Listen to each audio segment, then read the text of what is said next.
Yo, we just people from the north side. Once and Timmy's at the shore fine. Winter ready on the four ties. Heavy traffic during 4-5. Gotta hustle on your own time. Color people every port side. We just people from the north side. Hey guys, what's going on? It's your host, your boy George McKay, back here again on another edition of Straight Talk Wrestling. And I got a returning guest, one of my favorite people in pro wrestling, one of my favorite cruiserweights of all time. I said that the last time he was on the show.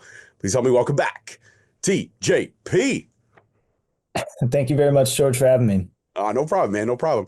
So we were just talking a little bit before we got on. Fatherhood, life changes. You got two, beautiful sons right now. Congratulations on that. You had both from in between the times we spoke last. What's been the coolest thing about fatherhood for you? I think seeing little versions of me run around. I mean, I guess it kind of gives me a little bit of insight as who I am, I guess, because you see them do these things and pick up on these habits that you have, and maybe like forget about certain things and you remember like, oh man, I used to do that when I was a kid or whatever. Or like, oh, I used to do that, but I kind of do it like this now, like little things, maybe it's like a facial expression or just a reaction or something. So I just, I see them and their demeanor, and that's to me is the most interesting thing is that. Absolutely, absolutely. Yeah, like I said, from before, I got two daughters myself, so the juxtaposition is there. Your boys are probably rambunctious, very curious. My one daughter is my youngest, but my oldest, the mini host, if you remember her, she is a little bit more. She's a teenager now. She's 16. So I don't, we have the just, Dad, can I have $50? Dad, can I have $20? That's pretty much the relationship right now. But Yeah. yeah, the teenage years are they're fun. I still can't believe how quick time flies, especially when you have kids and the family and everything like that. But that is the coolest part about, I think, is having those small children and seeing those things that are happening and seeing the juxtaposition of when you were a child and remembering, like you said, the things that you've forgotten. Is there any crazy stuff that they've done? Have they already started jumping all over the place? Like, are we seeing wrestlers in the future? I don't know. I mean, I I don't really I don't think I really care what they end up doing. And Nikki, Arya, their mother, she I think she maybe would like if they were wrestlers, but I don't think either of us really are gonna try and push them towards that. But I feel like they're naturally geared towards it because they excel very physically and stuff, and socially they're more stunted. So I feel like I'm perfect. You're like every pro wrestler in the history of the world. Poor social skills and fantastic physical abilities. Um, Oh man, I love that. yeah, our oldest son, James, he's 3, and then the youngest Noah just turned 1 in December, and they're both very Noah's already running around, climbing things. I built a little jungle gym for them in the living room, and I really built it for James because he's 3, and we can't always take him to the park as much as we would want. And I feel like his little brother plays on it and climbs on it as much as he does, and I know some other parents that have 1-year-old or like 8-month-old, somewhere around that range, and they're not doing the things that Noah's doing. So I feel like I won't be able to stop them once they realize what dad does for a living. So Yeah, but you know what, man? I mean, honestly, what you do for a living is one of the coolest jobs in the world. You get to travel the world, you get to see life, you get to experience so many different things. And one of the coolest things is that the last time we spoke, you touched on how you didn't want to really be tied down in any promotion. You were just kind of branch out, do your own thing, but you really wanted to go to Japan. And then you did that, and you've excelled over there like I think you knew you would. My favorite thing is this. I guess this new version of you now, which I absolutely love, the Aswang. I hope I'm saying it right. The Filipino folklore, which is so cool. Actually, in preparing for this conversation, I did my research. This thing is a shapeshifter, can go vampire, can go ghoul, can go human hybrid. Like this is just. I'm surprised that there's not a horror movie out there with this character because this thing would be insanely cool. But talk to me about wanting to represent the Filipino heritage that you have and bringing this Aswang version of yourself to life. um yeah, there are some Filipino I think versions of movies, maybe at least two or three that I know of that were pretty big just in the Philippines for the Aswang. Which actually it's really hard to pronounce kind of the exact like local proper way because it's almost like you almost have to be able to really do a good Filipino accent to do it because of the inflection. It's like a swung, you know. So I've come to notice that every I guess person and dialect have their own like pronunciation of it. Like you pronounce it the way that all of my British friends, for example, pronounce it. Okay, So I've got like that's very common. But yeah, there's a bunch of different ways to pronounce it. But yeah, it is a pretty interesting character. It's the most interesting part of my heritage to me. It's something I've always been fascinated by. And I do think that it would make it for a really cool, like mainstream story. I shelved my horror movie writing years ago, just, in the sake of my schedule, but I feel like, I would love to write something for it and see if something can get made. And yeah, I mean it's a very broad subject matter as far as monsters and the macabre and folklore and stuff like that.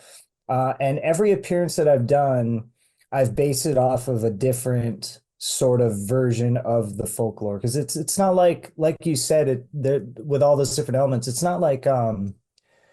not as simple as like say like for the Philippines, the Aswang is like the chupacabra is to Mexico.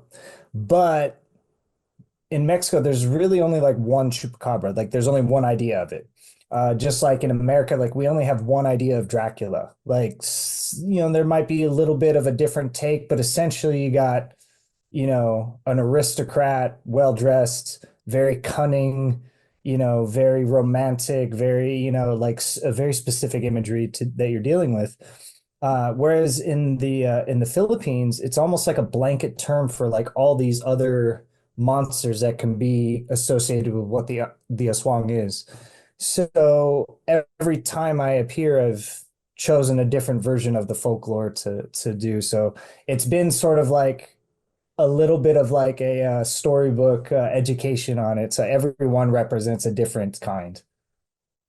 I love that. And that's the coolest part about it because the creative freedom and the energy that you can bring to all these different versions. And I think that's what is most exciting about this run that you're having in New Japan right now is that creative freedom. You've always enjoyed yourself out there, and I've seen that in every match and every promotion you've represented. But I really feel like we're seeing the version of TJP that's having the most fun. Would I be wrong in saying that? No, not at all. That's spot on for sure. I mean, I've said this a lot, almost in any interview. New Japan's the team that drafted me. They plucked me right out of high school,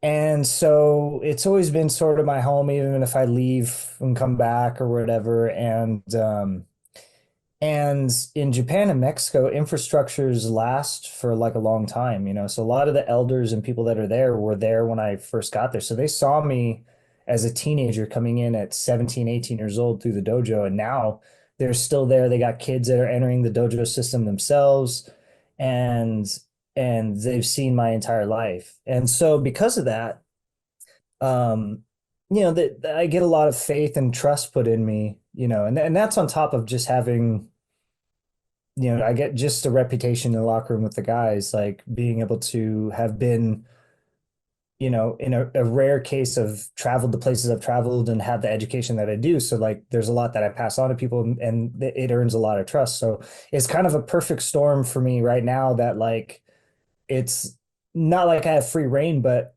almost anything that if I could think it, they trust that I can do it. So they'll allow me to create it. Which was pretty cool. Like I never thought, I mean, it took me 20 years to create this thing because like there's very few people that can be like, hey, I have this idea, I want to do it. Just let me do it exactly how I want to do it. And I also want to do it on the second biggest show in the industry. Like, like imagine like most major league places won't even let you do it on an episode of television. like Vince won't let you experiment with like something on an episode of Main Event, like he wants to make sure things are like a team effort and crafted very carefully, and for them to be like, yeah, sure, biggest show of the year, first match out of the gate, one of the most important matches on the show, do what you want. Like that was mind blowing that they trusted me with that. But yeah, I mean, it is a lot of fun. I'm having probably the most fun I've ever had with it. Absolutely, man. And like I said, it translates. And actually, I sat down with Francesco about 8 months ago, 9 months ago. He was actually in Canada. He was at Demand Lucha. We sat down, me and Oh yeah, Francesco. yeah. Yeah, and we talked. And we actually talked a lot about you because, like I said, I'm a fan. I think you're one of the greatest dudes in the world, and you give my show all kinds of time, which I appreciate. And I talked to him and I said, what's it like being under that learning tree of, a TJP? And at the time, you were there for a little bit with Will Osprey. Like, what's it like being on a learning tree of these guys? He's like, man, I can't. He's like, I can't tell you how much I've leveled up just by the bouncing ideas off of each other and the creative juices are flowing. He's like, this is some of the coolest things that I've done is just being in this, United Empire. He loves it. He loves being in the Empire, and you being the leader right after Osprey was a slam dunk, easy way to do it. You had to earn the guy's respect, of course, of the faction, but now you have it in the palm of your hand.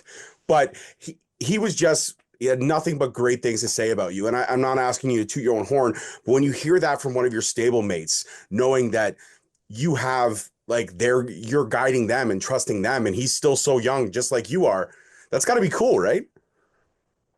Yeah, it's especially nice to hear because like I don't know that I've spent as much time with anybody as much as with him as far as like a partnership and mentorship, especially mentorship type role.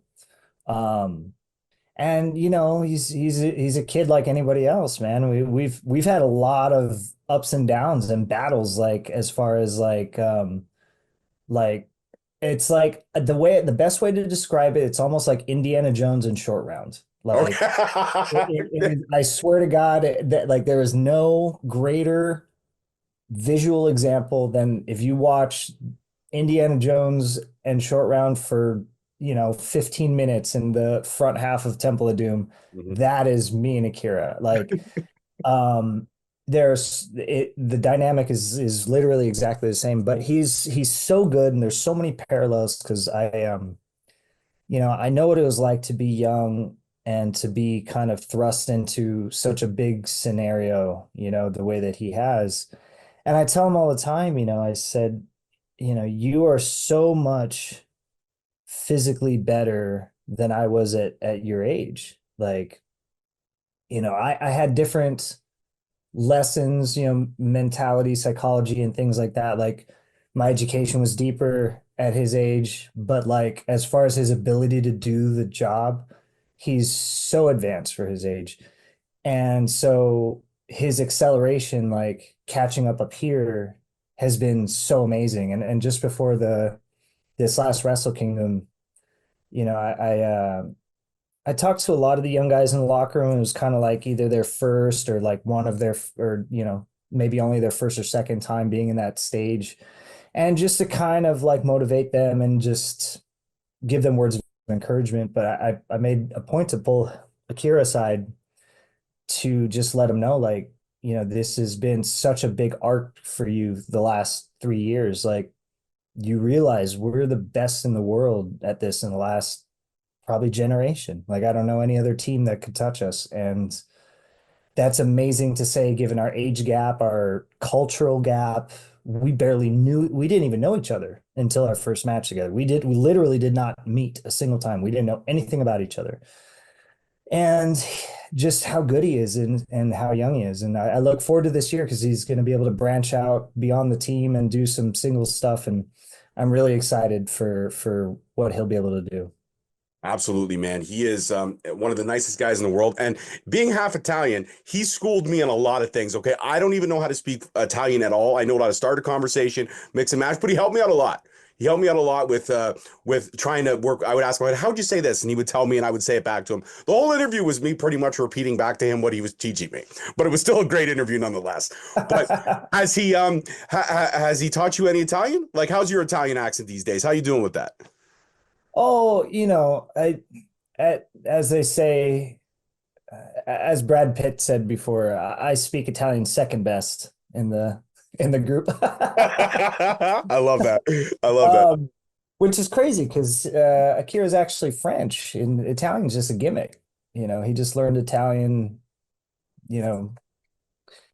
That's actually an inside joke not an inside joke, an outside joke that for about 2 years, every podcast I went on that asked me about Akira, I said, he's actually French and that's why he's a redhead.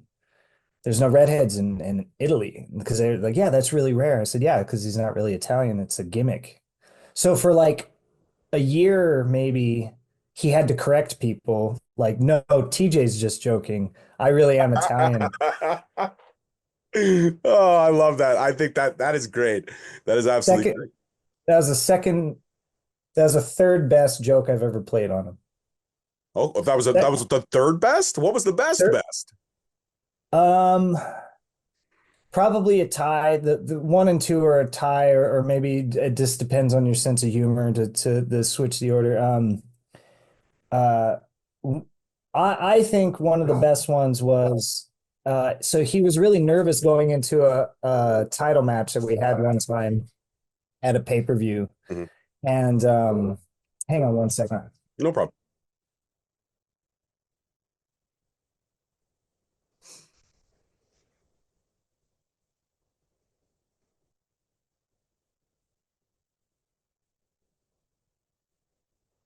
All right, so yeah, he was really nervous going into it was our first title defense. We were in Kobe, and early on in the tour, I borrowed some yen from him to, I don't know, take the train or something like that.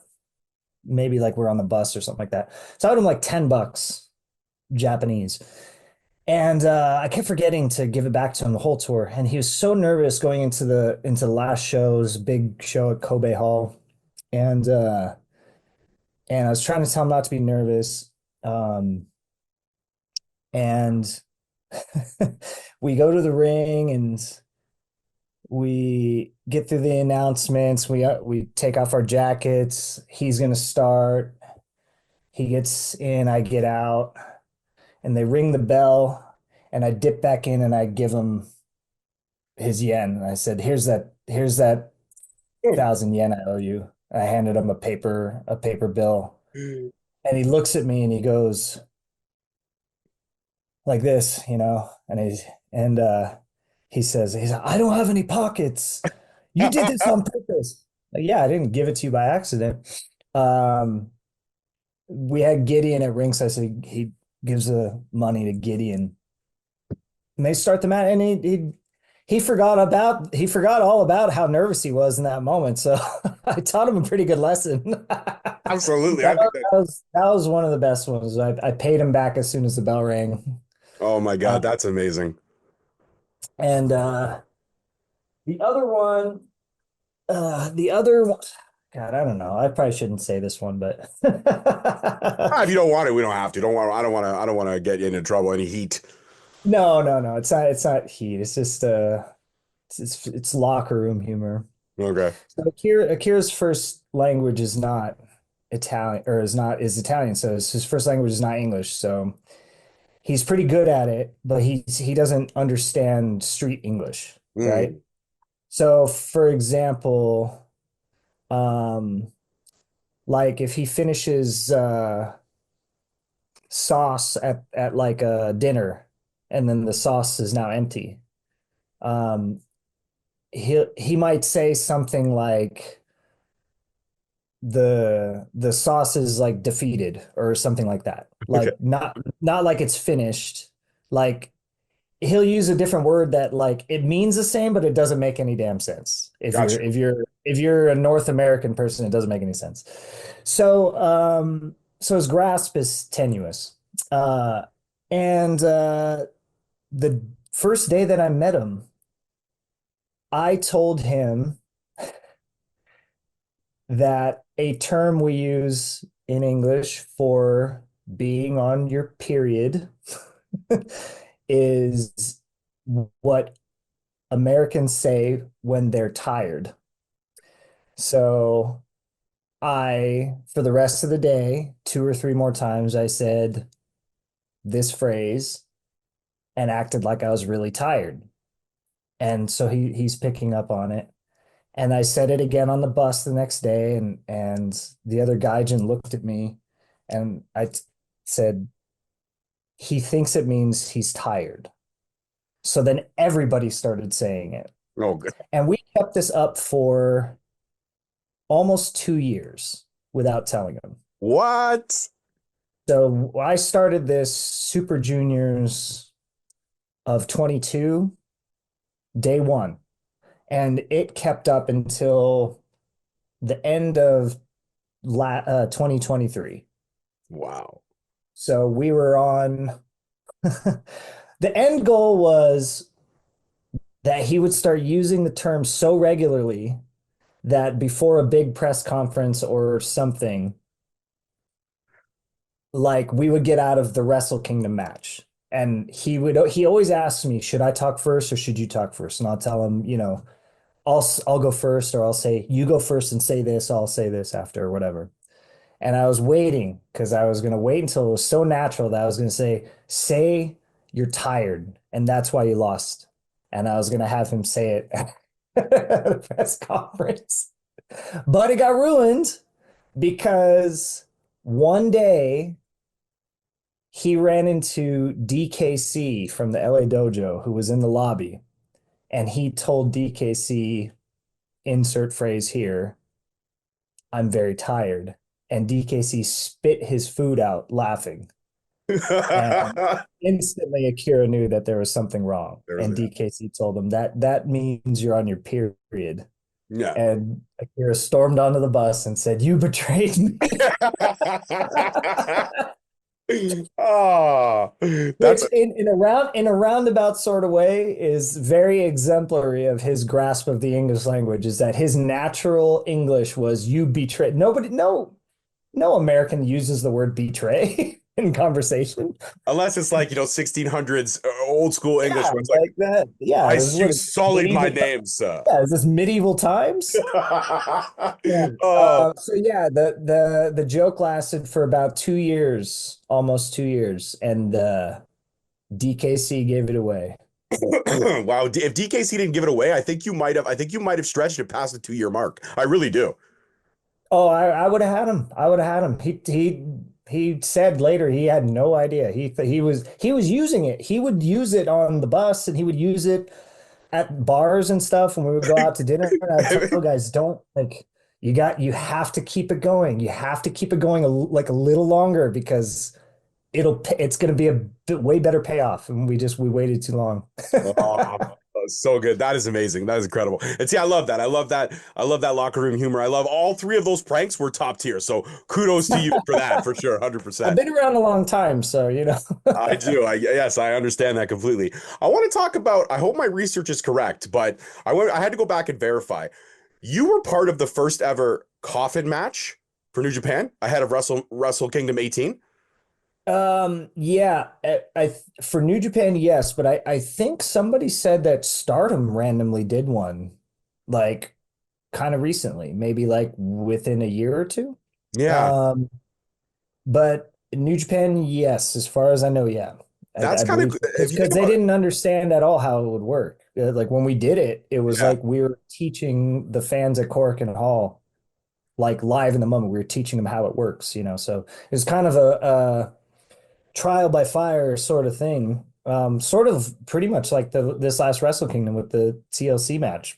Yeah. Like they only have had like one ladder type match in history, and to have all those elements and for them to kind of to have to learn to understand it, like they're not as savvy to like WWE history or like WCW as people might think, despite the fact that it's a worldwide product. Like a lot of that stuff is very foreign and new to them. So the coffin match was one. Yeah. So what was it? I guess that was about, you kind of answered my question, but what was it like experiencing the first coffin match and then having this fan base, I guess, being intrigued by it, but also at the same time kind of having to teach it without being like, you got to put somebody in here to win, but you still have to go through the motions of the match. Well, I mean, it's the same concept of, a story is a story is a story is a story. So like, if we have one basic element, we're just wrestling in there, the same approach applies. You kind of you lead them to water, you help them drink. You set up a bowling pin, you knock it down. So it's sort of the same principle. It's just is a lot of it was mostly getting the guys involved to understand like that it is as easy as that. Because it's very easy for the artists to sort of try to overproduce their painting, I guess. And it's like it was more about simplifying our approach as far as getting it. Because I mean, the very first time the War Dogs put Akira on the mat and started pushing him into the coffin, that it was such a big reaction live. Like I knew that they were understanding in real time. Like they got it really quick. So that was cool because, I mean, it's that's probably what The Undertaker felt like in like 1993 or whatever, It was like what is this? How are people supposed to digest this? But when you hear that reaction, you're like, wow, okay, the this is a story going correctly. Um, and it's hard to breathe in that thing. Unfortunately, I lost. So Yeah, yeah. I would say it's definitely hard to breathe in a casket. Yes, 100%. It's got to yeah, be a little bit uncomfortable, eh? it's not the easiest. No. Yeah. And then you got to wait for them to wheel you all the way to backstage before you can get out of it. Yeah, it's got to be uncomfortable. Yeah, I was like up against it, like trying to suck air to the seams. Oh, Because you're tired, it's not even just that you just hard to breathe in there, but like you get pushed in there, you're tired. I mean, it's like go to the gym and run sprints on a treadmill and then get into a little tiny box, like without like just as soon as you jump off the treadmill and you're huffing and puffing, then go into a little tiny box and have somebody hold it shut for like 3 minutes. That's what it felt like because it's like, I'm already like, oh. So absolutely. I could totally see that. So, in terms of when Osprey moved to AEW and the opportunity for leadership came up to take over the Empire, was there discussion of maybe Khan taking over? Was there discussion of maybe giving Akira that push? Or was it always like we're going to build this around you're the next man up kind of thing? How did that all work or transpire? the the dudes in the law, I didn't really think about this part of it until later, but the dudes in the locker room that are unassociated with the group after the facts had kind of when I was explaining the process, what I'll explain to you in a second too. Mhm. When I kind of would like share it with the other guys, like the process of how we got to where we are, um, the consensus among everybody was like, yeah, that's obvious. Why wouldn't it be you? Like, but to me, I didn't see like why I would be the obvious choice. Like, I mean, I'm a wrestle dad to a lot of the guys, and I'm like an elder voice in the locker room, but it didn't occur to me that like I should be in that seat necessarily. But I guess everybody else was like, yeah, that should be the natural progression is it would be TJ. Um, but as far as like within the group, it wasn't really something that fell to me first or as like simple as that. Like initially when there was going to be a transition, um, I was completely uninvolved and uninterested in that part of it. Mhm. Um, I'd already been like kind of a silent leader for the group. Every time we would design merch or try to think of creative ideas or like create a presentation or lay matches out or lay out story ideas or anything like that, it was always a collaborative effort between me and Will already. Like it was already, for the most part, kind of 50-50. Uh, and that's just because I was like an elder statesman. But when Will was leaving, first he and the office infrastructure, like they went to Ocon and Cobb first and asked, "Do you want to do this?" And they didn't want to do it. And they went down the line. Everybody that was like kind of like upon entry. So then, they went to Hanare, same answer. And then it kind of fell to me. Akira's young and I don't think that they really considered for him. Callum is super young, so and brand new.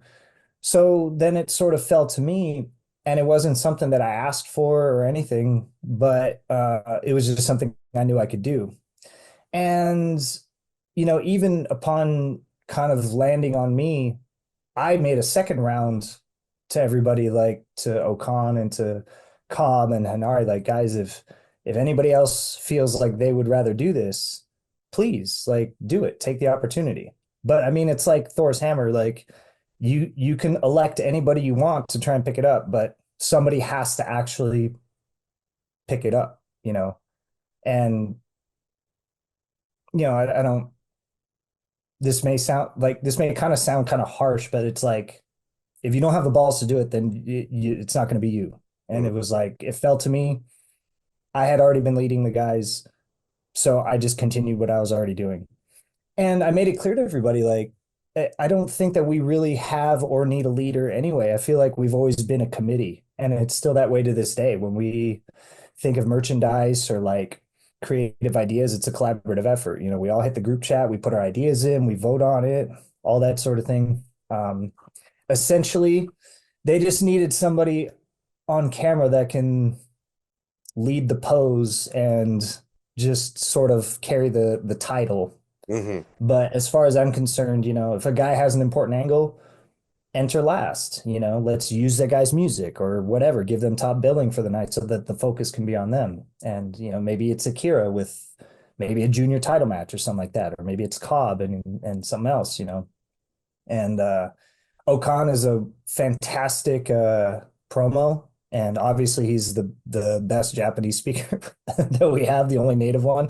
So I think that it's important for him to maintain a specific position in that way as well. So I think that we've always been a committee, but that's kind of how it came about. It was 2 rounds of who wants to do it, and it's like somebody's got to step forward, and if you hit a ball to first and nobody's there to grab it, then you're never going to get that out. So I just said, I'll do it. Nice. Nice. I love that. Thank you so much for that honest answer. That was fantastic. We're 5 years into this decade, and I can think of one match that, in my honest opinion, stands the test of time. I actually went back again in preparing for this interview and rewatched that match, and that is you versus Josh Alexander in that insane Iron Man match. That match, hands down, is one of my favorite matches of this decade to this day still. And I don't care. I'm not kissing your ass. I'm telling you the honest truth, man. I love that match. I love the story you guys told. I don't know if there's anybody else that's ever kind of shared that opinion with you. Don't get me wrong. You and Josh have gone on to have some incredible matches since then. But that Iron Man match, to me, honestly and truly, TJ, that was special. That was a special, special match. Can you touch on that match? You're wearing a We the North hat. Of course you're gonna like it. But that's also for my boys, okay? Win or lose, Raptors Yeah, Nation I all. got you. No, I appreciate it. It's kind of gotten this I don't want to say like a cult popularity to it, but like there's a lot of guys that kind of fight for like relevancy of that match. I think because it was such poor timing in the world, like it came at such a low point for the industry, and almost every one of the stages had like low recollection and low like attention span. Like people can't even remember what was going on in WWE at the time for the most part, I feel like, and New Japan or AEW, everything. So I think there's a lot of people that sort of share that opinion, and I see it all the time. I'll get tagged and stuff, and they they really fight for it to like climb out of obscurity historically, I guess. But I appreciate that. I take a lot of pride in that. There's not a lot of stuff that I really, really like as far as like hang my hat on. Like someday I'll look back and forever, like I'll still be proud of it someday. That was one of them that was pretty special to me. Amazing. Absolutely incredible. Now, I do have to ask this because it wouldn't be your and my relationship. The CWC, we've always talked about it. We talked about how great it was. It was a great time and all that stuff. We went through the history of that. And, you mentioned him earlier, ye who shall not be named. Vincent Kennedy McMahon, he is no longer affiliated with the WWE. Now there is a Yeah. changing of the guard. We are in new era, and creative freedom seems to be kind of taking shape over there, or a little bit looser of the reins. If an opportunity ever came back for TJP, not to have a full-fledged run, but to go back for a little bit here and there, would you consider going back to WWE now, knowing that Triple H is in that chair? Um, yeah, I mean, I would have always had that answer, you know, for whatever, you know, goes on or has been on with Vince. My interaction, my experience with him as a boss, which is that's all it was, like, was a good one. So, I mean, same as my experience with Hunter. So I that answer would be the same either way, Mhm. as far as that goes. It does seem like the landscape is changing over there. I don't know if that means that's a good thing for me or not a good thing for me. Who knows? You know, it could be a bad thing. You know, it could be the floodgates are so wide open now that it's like, hey, we don't need this guy. And you know, I am very different now. I would not being interested in going back and being the guy that left there because it's been so long since I was that guy. And that was only, you know, everything I do, Puma, Suit, everything is an extension of who I am in real life. And that's only a fraction of who I was in real life. And in a lot of ways, it was not at all who I was in real life because it was a product of a creative team that didn't know me, unfortunately. But what I'm doing now is about as authentic to me as anything I've ever done. But I feel like they don't need what I am now. So I don't know, you know. If they were to say, "Hey, we want what you are now and who you are now and we don't want to obscure that art in any way, present it as you are," then yeah, I would love to. But I just feel like they don't really that's not a player that they need on the roster, I don't think, you know. But would I love to do it? Yeah, I would love to do I think it's a player that they need in the roster because I love that word you it. used. Well, Why are you laughing? It's the truth, brother. they have a few monsters on the roster. They got some red mist on the roster. They got, you know, some spooky people on the roster. Who knows? Maybe they need one more. If it were up to me, everybody would be a scary, spooky monster on, you know, but that's just me. That's that. Michael's behind me That right there, would and be so is me. Psycho Clown, man. I got Michael and Uh, Psycho Clown right there. but yeah, you know, I would love to do it. And there's a lot of things I would love to do, even in regards to the crossover of artistic connection. You know, I would love for the Aswang to wrestle the demon, you know. I would love for the Aswang to wrestle Shinsuke Yes. as this Ronin samurai, you know. I would love for, you know, the Aswang to play a part in the Wyatt Six or whatever, you know. Like there's a lot of cool things that I think would be fun to do. Um, but we'll see. We'll see how it goes. But yes, I would love to do it. Absolutely. See, and armchair booking from me, you just hit everything on the head. I was like, yeah, I'd love to see you. I was gonna say that if you go back, I would love to see you and Shinsuke just tear it down. I would love to see you and Finn Balor if they bring the demon back for one night. Oh man, the demon versus the Oswang, that'd be fire. Fire, dude. See? See? You One talked final me into it. You there you talked go. me. There we go. WWE, pay attention. This has money all over it. I tell you. I tell you. One more question. I'm going to let you go enjoy the rest of your evening. But you talked about it earlier, like literally a few minutes ago. Authenticity. Authenticity is very important. And you've said that this is the most authentic that you've ever been. And we talked about that creative freedom and stuff like that. Is there an evolution past the Oswang? Because literally, there could be so many incantations that it could go on for quite a while. But is there like a final form that we could see of this character as it progresses to You keep know, it as it's funny. authentic? When the Wrestle Kingdom image came out, there was one person that specifically asked me, is this the final form? And the thing is that, and this is a little bit of a soapbox answer because it encompasses a lot of stuff, and you know, from previous talks, I'm a really positive person, and um I can be sarcastic and immature and snarky, but like in my soul, like I believe in positivity and being proactive in goodwill and things like that. And I spent a lot of my life being bullied. And so much of what I've done with my art is take elements that were negatives and created a positive out of it. For example, TJP in WWE, the video game character. For so many years, I was criticized and told like you do things too easy. You make things look too soft and too easily. It's too perfect. You're like there was a lot of criticism for the way that I worked.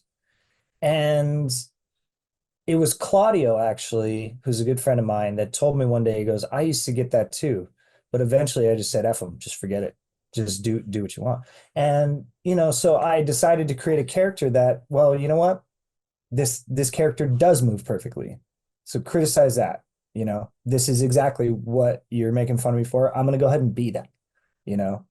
And I was like, you're in, you're out of touch. You're dated. You're this and that. Like, okay, then everything about me is going to be retrofitted, and so I created that. And the Aswang honestly was so many people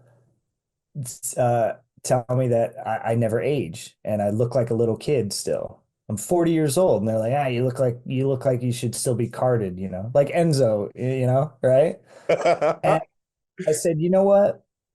I'm going to take something that I've been waiting to do for 20 years because I wanted to create this when I was creating Puma, but the technology of the time and opportunity of the time just did not allow for it when I was a teenager in a big company and I didn't have the trust and faith in the locker room or the office. You just don't get those opportunities. Nor did I have the money to create a $10,000 Great Muta costume. Now it's a little bit easier to do in 2025, right?